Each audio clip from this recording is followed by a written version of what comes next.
לידתה של ליזה מיקאילוב בשנת 1950 הייתה מהולה ברגשות שמחה וצער עבור בני משפחתה, שעוד התאבלו על לכתו של מישה מיכאל, בנם הצעיר.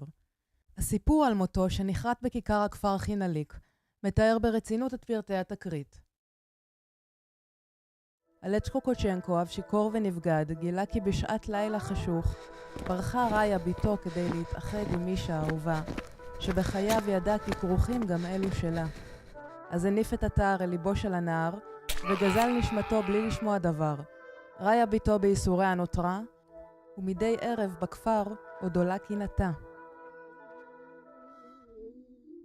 Hazarıldım tekildim virana bağlar kimi Men aşık dede kerem ile gün verem gözlerimi tut Deryahlar mürekkem meşeler kalem ליזה הגיעה לשדרות בעקבות אחיה הבוגרים שנודעו בחוסנם הגברי הררי, כפי שמספרים בני המקום בו חיה המשפחה באזרבייג'אן. עוד לפני הגעתם של הבנים למקום יעדם, הדהדה צלליתם העטופה בכבש שחוט את בואם הקרב.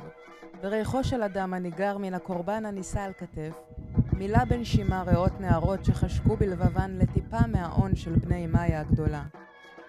זו נהגה להרוג מצמר הכבשים כובעים מצחיקים למראה אך מחממים למשעי, נישנו ליפה, כובע מצחיק בשפתם. ולמרות הלחץ שהופעל עליה לאורך השנים, ליזה לא ניסה מעולם. יש אומרים שאת כל מחסורה סיפק לה זלטוי. כבש עצום בעל צמר מוזהב שנולד באותו היום בו יצא אל אוויר העולם. מינקותה נקרחו נשמותיהם של השניים, ולכל מקום צעדו יחדיו. עם זריחה יצאו מדי יום עד הגעתם למאגר האש הטבעית ששכן 5 קילומטר דרומית לביתם. היה זה מקום פולחן אליו עלו מבקרים מכל קצוות חבל הערים, שביקשו לצפות בפלא הלהבה המשתוללת. בצבעיה נרשמו חלומותיהם של אלו הבוהים בה.